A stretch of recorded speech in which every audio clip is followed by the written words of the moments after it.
कार्तिक मास की दूसरी कहानी। नमस्कार दोस्तों, अनुभव ज्ञान गंगा चैनल पर आपका स्वागत है। दोस्तों, एक कार्तिक मास की दूसरी कहानी है जो बहुत ही अच्छी है। कृपया आप ध्यान से सुनेंगे तो आपको भी बहुत पुण्य मिलेगा। एक समय की बात है, किसी नगर में एक बूढ़ा व्यक्ति रहता था और उसकी 7 बहुएं थीं। एक बार कार्तिक का महीना आया और उसने अपनी बहुओं से कहा, मैं कार्तिक का स्नान करूँगा, क्या तुम इसे निभा दोगी? 7 में से 6 बहुओं ने मना कर दिया, लेकिन बड़ी बहू ने कहा, मैं निभा दूँगी। बूढ़ा हर रोज़ सुबह उठता और नदी पर स्नान कर घर आता। गीली धोती को वह बड़ी बहू के आंगन में सुखा देता। जैसे जैसे उस गीली धोती में से पानी की बूंदें जमीन पर गिरती, वैसे ही वह हीरे मोतियों में बदल जाती। तो दोस्तों, ध्यान से सुनिए। धोती से हीरे मोती गिरते देख बाकी 6 बहुओं से रहा नहीं गया और वह बोली कि हम भी बूढ़े को अपने यहाँ नहाने को बोलते हैं। उन्होंने कहा, पिताजी, आप कल से हमारे यहाँ कार्तिक नहा लेना। बूढ़े ने कहा, ठीक है, मुझे तो नहाना ही है, मैं तुम्हारे यहाँ ही नहा लूँगा। बूढ़ा सुबह सवेरे स्नान करके आया और धोती उसने दूसरी बहू के आंगन में सुखाने के लिए डाल दी, लेकिन यहाँ हीरे मोती की बजाय कीचड़ टपकने लगा। बहुओं ने देखा तो कहा कि आप हमारे यहाँ पाप का स्नान करके आ रहे हो, इसलिए यहाँ से जाओ और बड़ी बहू के यहाँ ही स्नान करो। बूढ़ा वापस फिर बड़ी बहू के यहाँ आया और कार्तिक का स्नान करने लगा। स्नान करके उसने फिर धोती सुखाई तो फिर से हीरे मोती गिरने लगे। अब कार्तिक का महीना समाप्त होने को था। बूढ़ा चिंता में पड़ गया तो बड़ी बहू ने इसका कारण पूछा।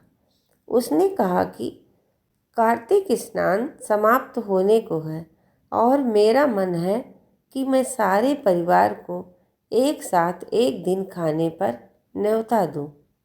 बड़ी बहू ने कहा, पिताजी, इसमें चिंता की क्या बात है? आप सभी को बुला ले, मैं खाना बना दूंगी।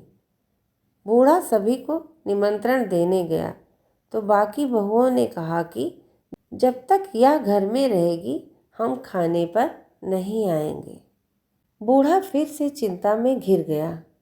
ऐसे कैसे होगा? और सूखने लगा। बूढ़े को सूखते देख बड़ी बहू ने कहा कि पिताजी, अब आपको क्या चिंता है? बूढ़े ने बाकी 6 बहुओं वाली बात बहू को बता दी, जिससे वह सुन बोली, पिताजी ठीक है, मैं खाना बनाकर रख जाऊंगी। और उसने वैसा ही किया। खाना बनाकर रख दिया और अपने लिए 4 रोटी लेकर खेत पर चली गई। इधर 6 बहुओं ने आकर खाना खा लिया, लेकिन जाने से पहले बाकी बचे हुए खाने में कंकड़ पत्थर डाल गईं कि बड़ी बहू आएगी तो परेशान होगी, खाना नहीं खा पाएगी। इधर खेत में बैठकर बड़ी बहू कहने लगी कि राम जी की चिड़िया, राम जी का खेत, चुग लो चिड़िया भर भर पेट। मेरे ससुर ने घर में जगह दी है और मैंने खेत में चिड़िया को बाजरा डालकर और वह घर पर आ गई।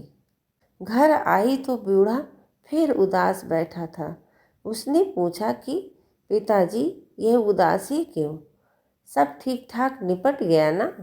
तब बूढ़ा बोला, हाँ, सब ठीक से निपट गया, लेकिन वह तेरी देवरानियाँ बाकी बचे खाने में कंकड़ पत्थर मिट्टी डाल गईं। बहू ने कहा, कोई बात नहीं पिताजी, मैं तो अपने लिए 4 रोटी फिर से बना लूँगी। बहू बूढ़े से बात करके घर के भीतर जाकर खाने को देखती है, लेकिन वह देखती है कि जिस खाने में वह सब कंकड़ पत्थर डालती हैं वह सब हीरे मोती में बदल गए हैं। घर की जगह महल खड़ा हो गया और धन दौलत से भर गया है। अन्न के भंडार घर में भरे पड़े हैं। वह बूढ़े को बुलाकर कहती है कि पिताजी, आपने तो कहा था मेरे लिए कुछ नहीं बचा, लेकिन यहाँ तो हीरे मोतियों के भंडार भर गए हैं। पूरे घर में धन की वर्षा हो रही है। साधारण सा घर महल में बदल गया। बूढ़ा सब चीज़ें देखकर बोला कि बेटी, तुमने सच्चे मन से कार्तिक स्नान सच्चे मन से निभाया था, लेकिन बाकी बहुओं ने पापी मन से इसे निभाया। इसलिए कार्तिक देवता तुमसे बहुत प्रसन्न हुए और बहुत फल दिया। हे कार्तिक देवता, जैसे आपने बड़ी बहू की बात सुनी, वैसे ही आप सभी की सुनना और सबके घर में सब चीज़ का अन्न, हीरे मोती, धन दौलत की भंडार भरना। कार्तिक महात्मा की जय हो। विष्णु भगवान की जय हो। लक्ष्मी माता की जय हो।